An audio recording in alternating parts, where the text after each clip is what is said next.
Hi,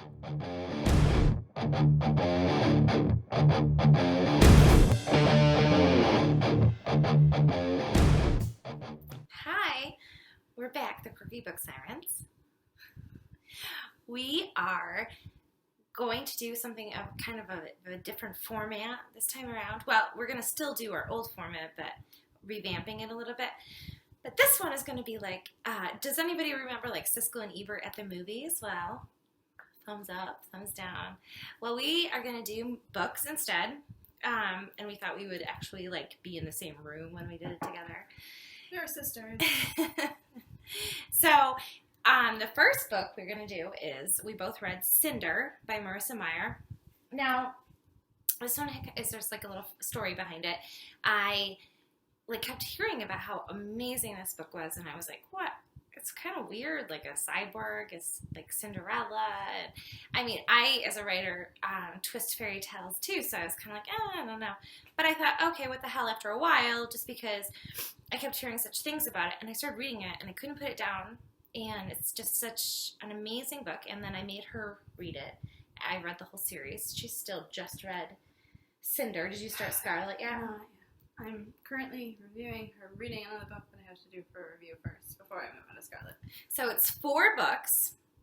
It's the Lunar Chronicles, and there's Cinder, Scarlet, Cress, and then Winter. And Cinder is a cyborg who is also like a twisting on the Cinderella tale. Do you want to talk about, you want to start off with like what your favorite parts of the story were?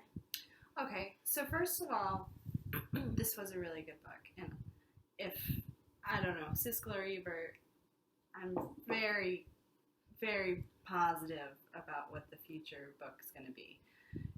I would say my favorite part about it is the whole cyborg theme. I thought it was genius. It's freaking genius. It's really genius. So awesome. I've never seen anything like that with a Cinderella tale. I've read a lot of, you read a lot of fairy tales. It was like sci-fi fairy tale twists. She created like a whole nother race of people. Mm-hmm. Like, it was just really, really unique. And I just really was into it. I never, from page 1, I was hooked. And I just kept reading. I was really freaking out towards the end of the book. And I'm very glad there is a sequel. So a little bit more of a rundown of what it's about. Cinder is a cyborg, which means she's part human and part robot. She's probably mostly human, but she has like her leg is, her foot, I know at least, is a cyborg. Her one hand is, and she always There's something in her eye too. Oh no, she has a computer in her like brain. She can like a computer. She can bring up like a retinal screen and like watch like show or like news, and search it, kind of like the internet. And she has some kind of radar that can tell when people are lying or being truthful, which I thought was really cool. That's like So anyways, it starts off, and she lives in New Beijing, and it's futuristic, and so she's with her droid Aiko, who you said you really liked. I loved Aiko. Yeah, she's kind of cool. She's a cool character, and pretty right away you find out that there's this horrible disease, luminosis, that is, they have no cure for, and what they're doing is they're drafting cyborgs who like are being treated like, secondary race. They're oppressed. They don't have rights. Stuff we're all still dealing with. Kind of felt a little bit like World War II, where they took some of specific types of people and they, classified them in a bad way. Are you talking about Jewish people? Well, no, not just the Japanese, but like people with like handicaps and things like that. They took them to like facilities, and you never saw them again. Anyway, so she sees. So when luminosis hits and somebody tests positive, there's like instant. They get taken away and they get quarantined because there's no cure, and it spreads so fast. So you hear about that really fast, and then all of a sudden, is that the same day? Like because I read it a little bit ago, when Prince Kai comes, and the prince asks her to fix his droid, and he doesn't know she's a cyborg because she covers up. She covers her hands with She's like the best mechanic in the area. Anyways. Yeah, that was another thing. I love the fact that she was totally kind of a tomboy. She's a mechanic, so that's cool. So then she goes home, and then there's her stepmother, the evil stepmother, two stepsisters. One is they're like sister, like friendly, like Peony. They're close. She's younger. She's nice. She's sweet. The other one is the typical nasty stepsister who Pearl. Who resents her. And so, anyways, so it starts off like that. For me, it was interesting in the beginning, but in the first few chapters, but I wasn't completely taken in. And then suddenly something hit, and I was like, "This is just amazing. It's genius." I was taken fantasy, sci-fi done so well. I was taken in the moment she was labeled a mechanic. She was in her little booth repairing robots. I was so into that. I was like, this is so different, so unique. I'm there. And from there. It's really hard, I feel like, to get, every story is unique most of the time, but to have one that's just so kind of different. So different. That's rare. And this is what Cinder is. And the whole series is like that. It's just like an ingenious take on it. So anyways, Cinder ends up at the castle, and then there's this whole sort of like, you can tell as the reader that the prince is kind of interested in her, but she's like, well, no way, because I'm a mechanic. And she's very insecure. Well, he doesn't know that, but she's very insecure about the fact that she's a cyborg, and she hides it. She tries to hide it all the time. But yeah, I guess my favorite scene was at the end when everything is revealed. Oh, I didn't like that. I love the reveal. How do you not like the reveals? Those are the best parts. Because, like, the horror sets in then, and the bad feelings set in, and then, like, the, oh my god, is he still gonna love her sets in? And, Yeah, but then everything's on the table, and then the story is really taking off. Well, yeah, I know, but because it's a series. I feel so much pain for her that I just want to go back to, like, where he was still falling in love, even though it was, like, with a lie. I don't, get you. I don't understand that. How do you not like the reveal? The reveal is also, like, the part where that, like, the romance can actually really start now, because she can finally... or maybe not. Come on. Because it ended pretty scarily. I mean, we're not going to go into how it ended. But let me just say, I was pretty upset. And...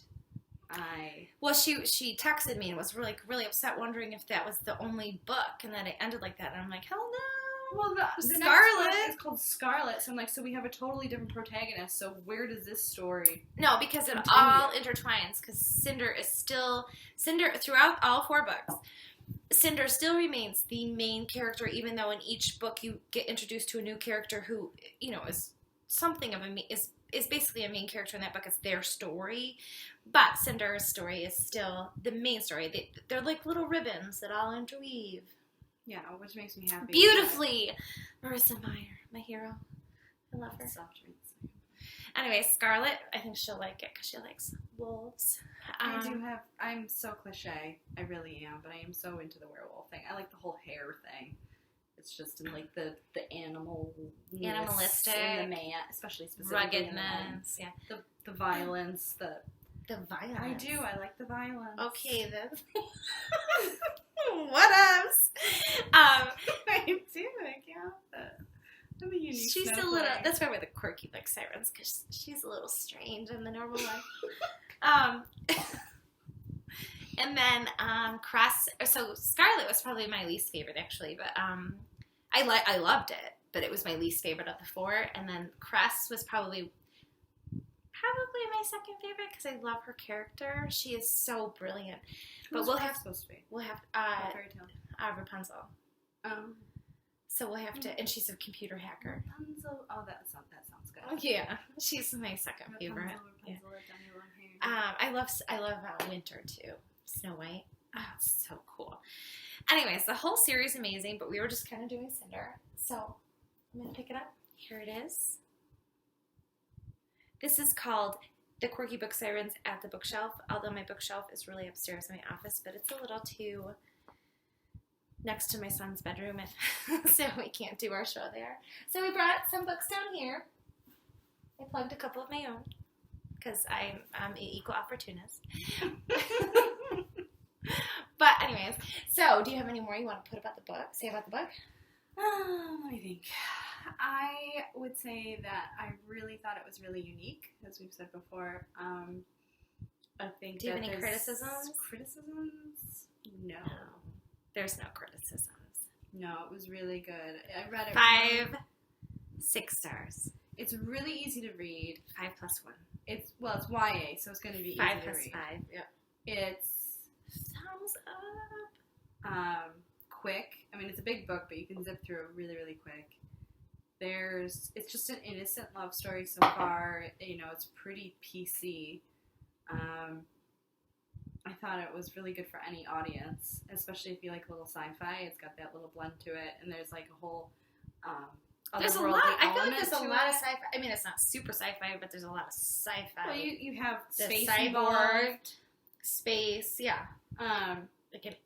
You have a plague-type disease that they're trying to eradicate. It's dystopian to some degree because of that. Yeah.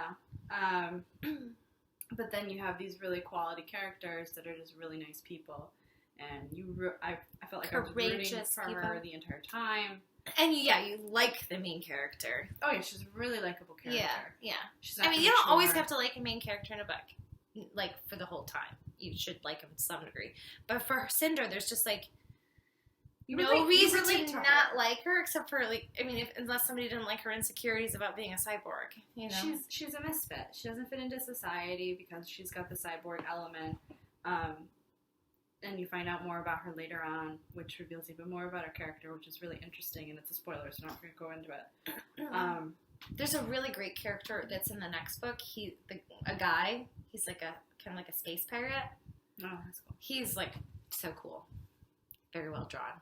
They're all really well drawn. That's another thing. Her characterization of each one is very well done. So deep and in depth, and I felt like they were so true to teenager type personalities in the sense. Except they were all courageous and mature. Well, yeah, but they were. Teenagers the prince had to be. Yeah. I mean, he wasn't a teenager though. I think he was at 20. I think he was just like 20. She's 17. She was 17. 17? She was 16. Pretty sure she was 16. Well, it's 4 years. Future. She's half cyborg. Who's going to save the world?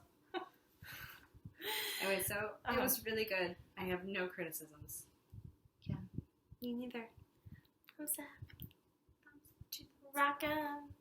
So I'm really excited to read the sequel. And then we will probably bring you another one of these episodes when she reads the sequel. But until then, we'll have another topic episode at some point where we discuss a topic, but we have some author guests that will be joining us very soon for our next At the Bookshelf episode. We're going to have Jamie Bedingfield return and do the episode with us. Of course, she'll be split screen because she does not live near us, unfortunately. But until then, cheers. Later. Take it off guard. Dumbass. I should have kept it.